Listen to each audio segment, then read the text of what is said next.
Hey guys, Karan from Scrub here, and here we have the world's first quad camera smartphone. The Galaxy A series has always been a phone that's closest to the flagship experience, like the Galaxy S series or the Note series. The A9 has been launched for $36,999, and given the price point, it is here to give some competition to the OnePlus 6T. And while this phone is not going to be as good as a performer from a speed perspective, it is surely here to battle out in photography, but more on that later.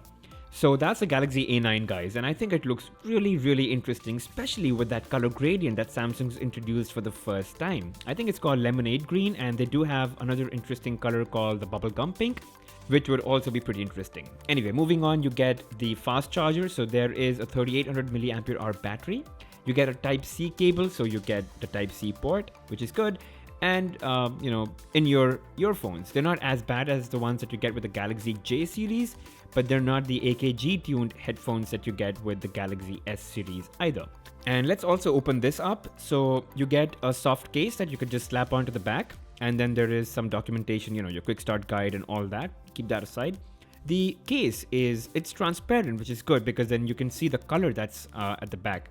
It's stretchy and the only issue is it does get dirty fairly quickly and it doesn't even get cleaned. So you're gonna have to really maintain that. And then there's the ejection pin as well. And that's pretty much it. So there you go guys, the Galaxy A9. It comes in three colors, the lemonade green, the bubblegum pink, and the caviar black. There are two variants, one in 6GB and the other with 8GB. Both of them have 128 gigs of internal storage, and you can expand that by another 512 gigs of storage using a microSD card. Let's talk about the specs real quick. You get Android 8 Oreo right out of the box, which is a little disappointing because Android 9 Pie is already out and running on devices. It's powered by a 2.2 GHz Octa-core processor. It comes, as I said, in two variants with 6 gigs and 8 gigs of RAM.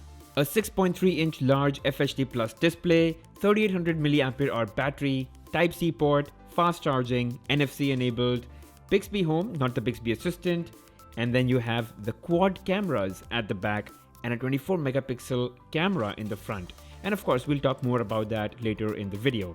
You also get a fingerprint sensor at the back, and it also comes with face unlock.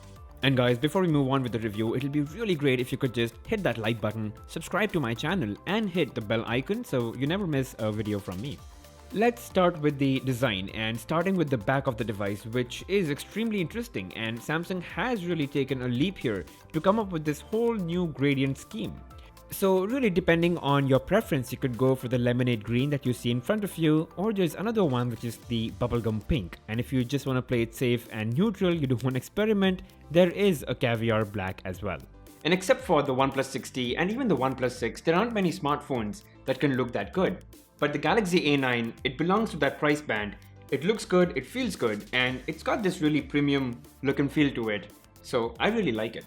Also, we all know that Samsung is not a fan of the notch and it's not going to go for one. So while the front has a large 6.3-inch display, which is quite immersive and colorful, but it still does not feel as immersive as the OnePlus 6T or even some cheaper options like, the Vivo V7 Pro, the V11 Pro, or the Asus Zenfone 5Z. And this is primarily because Samsung has these huge bezels on the top and the bottom. Other than that, I think it's an awesome display and a really good resolution, and we'll just talk more about it a little ahead in the video. Also, if you closely notice, the glass at the top is slightly raised, right? So it's basically 2.5D glass, and I think it gives the phone a really good, classy, sophisticated look. The fingerprint sensor at the back is pretty appropriately placed, just like it does with all its new phones these days, so it's really easy for your index finger to reach out. You can register up to 4 fingerprints, and it's got this nice frosty look on it. I also love the fact that Samsung still offers a hybrid SIM tray, so you can use 2 SIM cards and a microSD card, all 3 of them simultaneously, and you can increase storage by 512 gigs. That gets you 640 gigs in total. And guys, this is something you're going to have to live with as long as you do get glass backs. It is going to attract fingerprints as well as dust, and as long as you keep your hands dirty or oily, you're gonna have to keep cleaning it so that it looks good when you have it. Or anyway, you do get the soft case along with the box, so you could just put that on and you could just forget about the whole thing. Moving into the software, so as I said, it's running Android 8 Oreo, and the first thing you notice is that it has got always on display. Now, I really like it, and I don't miss the notification LED, which is not there in the Galaxy A9. And here's my reason why. I've been using the Galaxy Note 9 for quite some time, which does have the LED, right? But once I know which apps I have notifications from, and I can just double tap on them to get to them directly, I really don't see the need for a notification LED. Moving on to the interface, you get Bixby Home, not the Bixby voice assistant that you have on the Note 9 or the Galaxy S series. Bunch of preloaded apps, very similar and standard on any other Samsung smartphone that you see. Pulling down the quick settings, you won't see a lot of new stuff here, except maybe the secure folder, which is again not new, it's just something good to have. You can push all your private content in there. You get NFC, there's a toggle for always on display, ultra data saving mode, and Dolby Atmos, which is super awesome. The only thing is it works on the Galaxy A9 if you have your earphones connected only. And once you do connect your earphones, Dolby Atmos as a feature will enable itself. Go into that mode, and you have to try this for yourself. There's no way I can do justice. If you're watching a show or a movie on Netflix or listening to some song, put Dolby Atmos on that mode and you will feel the difference. And it is not available on the OnePlus 6 or the 6T. And of course, there are a bunch of new features that come with the quad camera. So the camera software in itself has a couple of upgrades, and we'll talk more about that in the video ahead. Meanwhile, if you do have any questions on the software, the apps installed, feel free to comment below and I'll get back to you. And let's now talk about the display. It's a 6.3-inch FHD Plus Super AMOLED display, extremely colorful, deep blacks, high contrast, extremely bright, and very power efficient. It's also pretty bright, so it's perfect for outdoor use where the sunlight is really bright. Colors look really rich and eye-popping. I mean, the pictures that you take from your camera would appear much better on this display rather than on any other phone or a computer that is not OLED.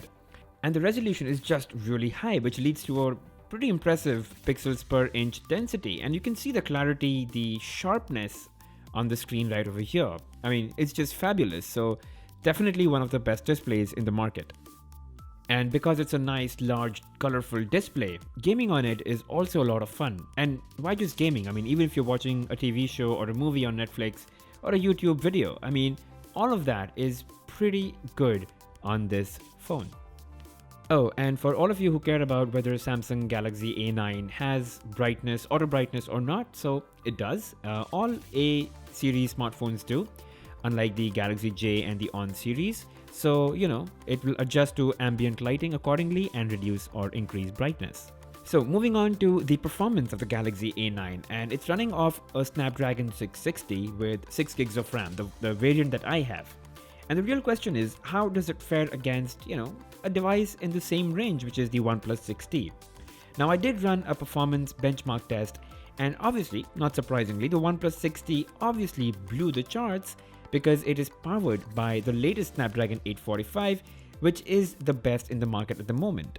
And also compared it to some other phones that are cheaper than the Galaxy A9, which also ranked better in terms of score. But again, performance benchmark scores are not the best judge. They're just good indicators. It's also about optimization and the way software works on that hardware. But having said all of that, it does not mean that the Galaxy A9 is slow. The A9 can easily handle and launch all your apps fairly quickly, and it can even run the most intensive apps you throw at it. But yeah, it's not going to be as fast and as snappy in launching and closing of apps as would be a similarly priced phone with better benchmarks like the OnePlus 6T or the OnePlus 6. Then I also went ahead and tried to play some intensive apps like, intensive games like Asphalt 9 and PUBG. Something interesting happened. When I launched Asphalt 9, by default, it did not load the highest graphic settings. It said, the most minimal ones was medium or something. I had to go into settings, into video settings, and then push it to high quality. The game restarted and now I'm playing in high quality, although there is no issue. So there is no lag, there's no drop of frames. It's quite smooth even in highest setting, which was not by default on the app. But when I did play PUBG, it gave me medium as the option without the option to select high. But yeah, the gameplay, as you can see, it was pretty smooth. I don't really have any complaints. The screen is so nice and it's colorful, and I kind of liked PUBG even in medium graphic quality. But sure, if you're a hardcore PUBG player and you want to play in high quality, sorry, you cannot get this phone then. Also, the speaker quality on the Galaxy A9, it's just about decent. I compared it with the OnePlus 6T, which is a lot louder and clearer. It also had a better bass. So if you're using the Galaxy A9 in a quiet place and you're watching a movie or a YouTube video, it's actually pretty good. But if you're in a slightly noisy place, you might want to use earphones, and the speakers are not going to cut it. And now moving into the camera, the real big upgrade, the first ever smartphone to feature quad cameras. And let me talk about this a little. So all lenses have their own purpose. The first one, which is a 24 megapixel main lens, helps you get really good shots in low light. The 10 megapixel telephoto lens is for you to zoom in up to 2x. The ultra wide, you've already seen that in the Galaxy A7, takes really wide shots. And then you've got a depth sensor for those portrait shots with nice background blurs. And I will be doing a full camera review of the Galaxy A9, but here are some samples just to get you started from a review point of view. These are some shots I took in just about medium light. It's not low light also.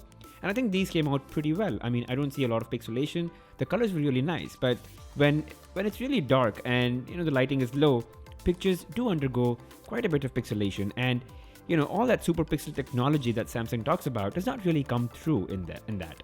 Now, when lighting is pretty good inside, the shots are really good. However, it does suffer high exposure at some places. Now, this is a shot taken in absolute nighttime conditions, and while the first one came out pretty well, this one sort of looked a little hazy to me, and again, it's just a hit or a miss. And quickly showcasing the ultra wide view. So this was a normal picture, and then when I took it in ultra wide mode, it just comes out, it shoots, but there is some fisheye effect, as you can see, and you'll have to sort of rectify that if you really want good wide angle photos. And that's just an example of a portrait shot. So let's also have a look at the camera interface, or the software basically. So it's pretty similar to any Samsung phone. At the top, you get all the modes. So all the way from slow motion, super slow motion, hyperlapse, AR emojis, scene optimizer. You get live focus, which is, the portrait shots, panorama, and your manual mode as well. At the bottom is where all the magic is. You get this control, which is basically, it's allowing you to use your quad cameras. So tapping on the first one is going to, take you back into ultra wide mode. So you get more vision. I think it's a 12 mm lens. And then the one on the right is your telephoto zoom. So that's 2x. Right? So you get really close to your subject and you're able to capture more details. And that's again back to your normal lens. So you can switch between ultra wide and telephoto real quick. The Galaxy A9 also features the scene optimizer, wherein, whenever you point your camera at something, it'll identify it from amongst these 19 scenarios. And then it's just going to correct the colors, the brightness, the saturation, the contrast to make it look even better. So it does this all by itself, and some smartphone manufacturers call it AI photography. Samsung calls it scene optimizer. Now let's go into settings real quick, and a couple of things that I want to point out. First is video size. It does not let you record 60 FPS videos. So you can record all the way up to ultra high definition 4K videos, but not at 60 FPS.